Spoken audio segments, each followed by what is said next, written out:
Hello friends, welcome back to my YouTube channel the Astute Academy. आज हम लोग 7th standard का बहुत ही important chapter perimeter and area start करने वाले हैं। ये चैप्टर में फ्रेंड्स हमें कुछ शेप्स आएंगे, जैसे कि स्क्वायर, रेक्टेंगल। उसके हम लोगों को पेरीमीटर निकालना है और एरिया, इन सारे कुछ फॉर्मूले होंगे ये सब चीज़ों के लिए। और ये चैप्टर के 2 पार्ट है। जैसा पहले पार्ट में है आपका पेरीमीटर एंड एरिया का सारा क्वेश्चन, दूसरे पार्ट में है आपका सरफेस एरिया।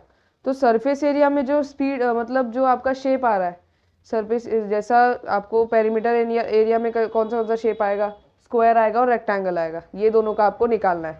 स्क्वायर भी आपको फाइंड ये सब करने के लिए पेरीमीटर आएगा उसके फॉर्मूला से। और सरफेस एरिया में क्या आएगा कि आपको कुछ अलग अलग शेप्स होंगे, मतलब जैसा क्यूबॉइड हो गया, और क्यूब हो गया, कोन हो गया, सिलेंडर हो गया, सिलेंड्रिकल शेप हो गया। ठीक है, ये सारे कुछ शेप्स होते हैं सरफेस एरिया में। तो ये चैप्टर के 2 पार्ट है। आज ये हमारा ये लेक्चर 1 है इस चैप्टर का, जिसमें हम लोग पेरीमीटर एरिया के कुछ बेसिक्स सीखेंगे। तो अब हम लोग टाइम वेस्ट ना करते हुए स्टार्ट करते हैं वीडियो को। तो फ्रेंड्स, पहला हमें यहाँ पर पेरीमीटर ऑफ स्क्वायर क्या होता है? पेरीमीटर ऑफ स्क्वायर होता है हमारा 4 इंटू साइड। अब स्क्वायर कुछ ऐसा होता है, मतलब स्क्वायर का कितने साइड होते हैं? स्क्वायर के 4 साइड्स होते हैं। अब स्क्वायर की कुछ प्रॉपर्टीज है, जैसे कि स्क्वायर की पहली प्रॉपर्टी आती है in square all sides are congruent और इक्वल। अब देखो, अब स्क्वायर की जो जितनी भी साइड है, मतलब स्क्वायर की कितनी साइड है? 1 2 3 4, 4 साइड्स है स्क्वायर की। तो जो स्क्वायर की 4 साइड्स है ना, वो चारों साइड्स का जो भी वैल्यू होगा, मतलब समझो ये ए बी है, एक साइड की बात कर रहा हूँ मैं, एक साइड क्या है? A B. तो अभी A B equals to C D हो जाएगा, और equals to A C equals to B D. ये मैं क्या बता रहा हूँ कि चारों साइड जो है वो इक्वल है। ए बी उसका पहला साइड, ठीक है, सी डी उसका दूसरा साइड, ए सी उसका थर्ड और बी डी उसका फोर्थ साइड। यहाँ पर इसका पहला प्रॉपर्टी आता है कि इसके सारे साइड्स कॉन्ग्रुएंट है, मतलब जो भी एक साइड का वैल्यू होगा, मतलब समझो अगर इसका 12 है, तो अगर आपको एग्जाम में बताया है कि खाली इसी का 12 है, ए बी का वैल्यू 12 है, और पूछा है कि बी डी फाइंड करो, ए सी फाइंड करो और डी सी फाइंड करो या सी डी फाइंड करो, कैसे फाइंड करोगे? यहाँ ये प्रॉपर्टी याद रखनी है, all sides of square are congruent और इक्वल। मतलब कि स्क्वायर की जितने भी साइड है, यहाँ एक 12 दिया है ना, तो ए बी सबके इक्वल होता है। A B is equals to B D is equals to C D is equals to A C, मतलब सारे इक्वल ही होते हैं अपने आप से। तो फिर जो इस ए बी का वैल्यू होगा वो ऑटोमेटिकली सबका वैल्यू हो जाएगा। प्रॉपर्टी है ना स्क्वायर की। यहाँ हम लोग ने पहली प्रॉपर्टी डिस्कस की।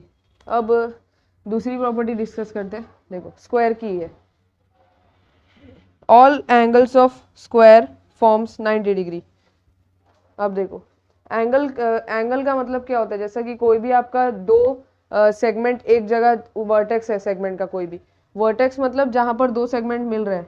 समझो अगर ये यहाँ से ऐसा जा रहा है और ये यहाँ ऐसा, तो ये 2 सेगमेंट है। पहला सेगमेंट मतलब लाइन, ये पहला लाइन और ये दूसरा लाइन, ये 2 सेगमेंट है जहाँ मिल रहे हैं ना, ये आपका होता है एंगल। अब भाई एंगल बहुत सारे टाइप के होते हैं, राइट एंगल होता है, एक्यूट एंगल होता है, ऑब्ट्यूज एंगल होता है, ठीक है, रिफ्लेक्स एंगल, मतलब बहुत सारे एंगल होते हैं। तो अब राइट एंगल क्या होता है? राइट एंगल होता है जब आपका जो मतलब अगर आपके पास प्रोटेक्टर होगा, जिसको डी बोलते हैं नॉर्मल भाषा में, तो जब एक सेगमेंट पे आप रखोगे और उसके एक पॉइंट से आप 90 डिग्री लोगे, तो वो कुछ ऐसा परपेंडिकुलर होता है। ये होता है परपेंडिकुलर का साइन, या 90 डिग्री का भी साइन बोल सकते हो। तो अगर मैं ऐसे ही स्क्वायर का एक पार्ट लेके आता हूँ, बी ए सी, ठीक है, बी ए सी को मैं इसको नाम दे देता हूँ, समझो ये, रुको मैं इसको बराबर शेप में लिख देता हूँ। कैसा है? ऐसा बी ए और ये सी, देखो ये ऐसा ही है ना, बी ए सी, ठीक है। अब ये बी ए सी हो गया। बी ए सी के बाद यहाँ पर ये क्या दिख रहा है आपको? 90 डिग्री, मतलब परपेंडिकुलर का साइन। ये ए बी से ए सी परपेंडिकुलर है, तो फिर ये क्या हो जाएगा हमारा? Right angle. ये क्या हो गया हमारा? Right angle. अब यही तो प्रॉपर्टी है स्क्वायर की। स्क्वायर का हर एक एंगल 90 डिग्री होता है। स्क्वायर का हर एक एंगल 90 डिग्री होता है। ऐसा अभी मैं बी ए सी लूँ तो ए 90 डिग्री है, ए सी डी लूँ तो सी 90 डिग्री है, मतलब सारे साइड एक दूसरे से परपेंडिकुलर होते हैं, मतलब ऐसा एक सेगमेंट के ऊपर दूसरा सेगमेंट, ठीक है। तो फिर वो अल्टीमेटली 90 डिग्री हो जाता है। ये स्क्वायर की दूसरी प्रॉपर्टी थी कि उसके सारे एंगल्स 90 डिग्री बनाते हैं। यहाँ उसका एग्जाम्पल भी दिया है, सेम यही है। Angle A is equals to angle B is equals to angle C is equals to angle D is equals to 90 degree. मतलब सारे एंगल, मतलब सारे जो एंगल है उसका वैल्यू क्या है, 90 डिग्री।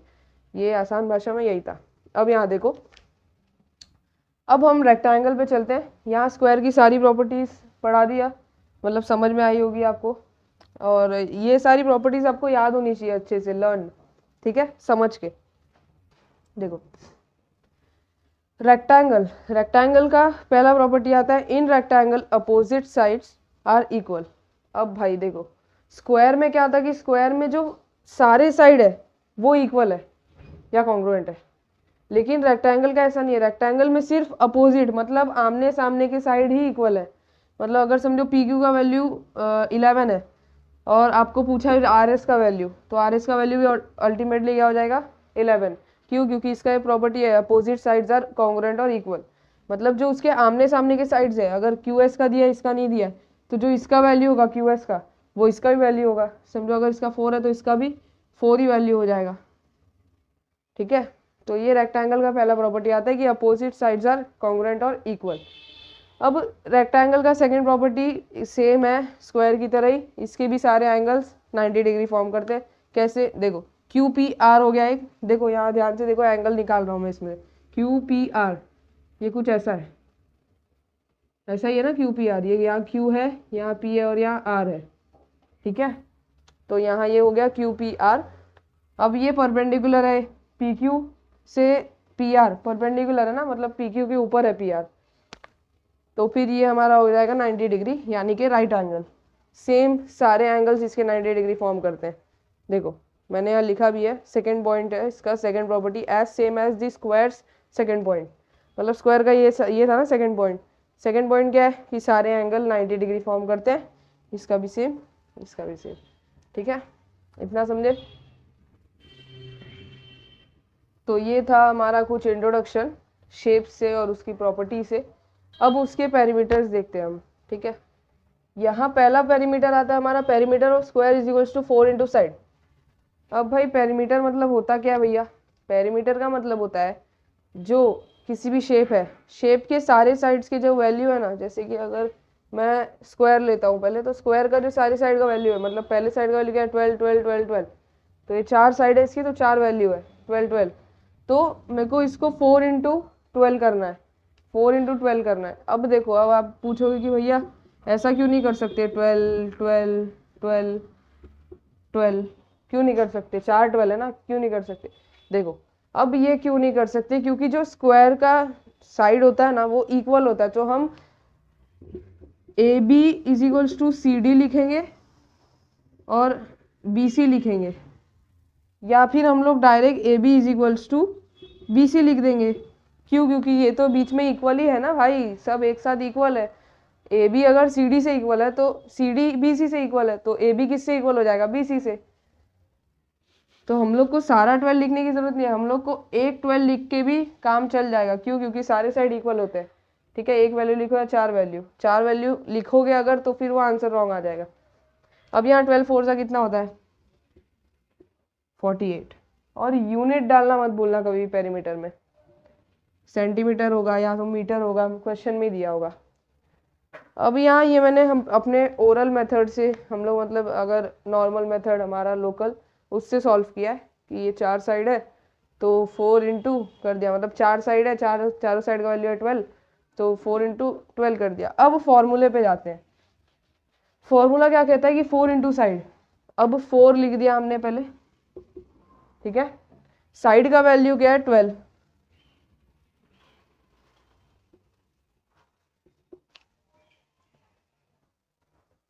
फॉर्मूले के हिसाब से भी वही आंसर आ रहा है, लोकल के हिसाब से भी वही आंसर आ रहा है। लेकिन मैंने आपको एक चीज बताई थी, जब भी कोई फॉर्मूला अप्लाई करते हो तो वो फॉर्मूला लिख देने का ऊपर कि मैं ये वाला फॉर्मूला अप्लाई कर रहा हूँ, ऐसा लिख देने का, perimeter of square is equals to क्या है, 4 इंटू साइड। ऐसा लिखोगे ना तो इसका आपको हाफ मार्क होता है, मतलब फॉर्मूले का हाफ मार्क होता है और आंसर का आपका हाफ मार्क होता है, ठीक है। अब ले लेते हैं हम रेक्टेंगल का पेरीमीटर। रेक्टेंगल में भी सेम, सारे साइड्स जब हम प्लस करेंगे जो आंसर आएगा वो उस शेप का पेरीमीटर होता है। अब हम रेक्टेंगल का अगर निकालें तो लेंथ क्या होता है, पहली बार लेंथ का मतलब होता है लंबाई। जैसा समझ लो ये बोर्ड है, ये बोर्ड का लेंथ कितना है, मतलब लंबाई कितना है ये बोर्ड का, इतना, मतलब समझो यहाँ से लेके वो एज तक, ठीक है। अगर ये 4 फीट है मतलब 4 फीट का है और ये 3 फीट का है, तो ये हो गया इसका लेंथ, लंबाई है ना ये इसका लेंथ, और ये हो गया इसका ब्रेड्थ, ठीक है। तो अब इसका लेंथ देखेंगे हम पहले, L stands for length and B stands for breadth. अब देखो L लेंथ कितना, इसका लेंथ है PQ, PQ का वैल्यू क्या है, देखो पहले हम लोग फॉर्मूला लिखेंगे, हमेशा फॉर्मूला लिखने का पहले। 2 फॉर्मूले में है, L है, L की जगह क्या रखेंगे PQ, PQ का वैल्यू क्या है 11, ब्रैकेट के अंदर रखेंगे 11 प्लस ब्रेड्थ, ब्रेड्थ क्या बोला था PR, ठीक है। PQ भी है ये भी है, भैया पूछोगे कि भैया ये क्यों नहीं रखा, ये क्यों नहीं रखा, दोनों रखना चाहिए ना एक साथ, दोनों का वैल्यू। हाँ भाई दोनों का वैल्यू, ये भी लेंथ है और ये भी लेंथ है, बट वैल्यू दोनों का सेम है ना, तो एक रखो या दो रखो बात एक ही होती है। 11 रखा, अब 2 ब्रेड्थ भी है इसके, तो एक ही ब्रेड्थ हम रखेंगे, बात एक ही है। PR का वैल्यू रखो या QS का वैल्यू, चलो QS रख देते हैं। QS का क्या आएगा 4, रख दिया 4, ये 2 इंटू अंदर बचा कितना 11 प्लस 4 15, अब ब्रैकेट खोलेंगे तो अपने आप मल्टीप्लाई हो जाएगा 30, 15 टू द 30। और ये याद रखना कि जब भी पेरीमीटर निकालोगे तो हमेशा यूनिट लिख देना, अगर यहाँ सेंटीमीटर दिया होगा, यहाँ तो मीटर दिया होगा या फीट दिया होगा, ठीक है, इतना समझे। तो फ्रेंड्स यहाँ तक था ये हमारा कुछ बेसिक्स इसका, और कुछ शेप्स के हमने प्रॉपर्टीज पढ़े, पेरीमीटर एंड सारे पेरीमीटर पढ़े, मतलब इसका जो पेरीमीटर है का फॉर्मूला स्क्वायर का कैसे निकालते हैं वो पढ़ा, और रेक्टेंगल का पेरीमीटर कैसे निकालते हैं वो भी पढ़ा।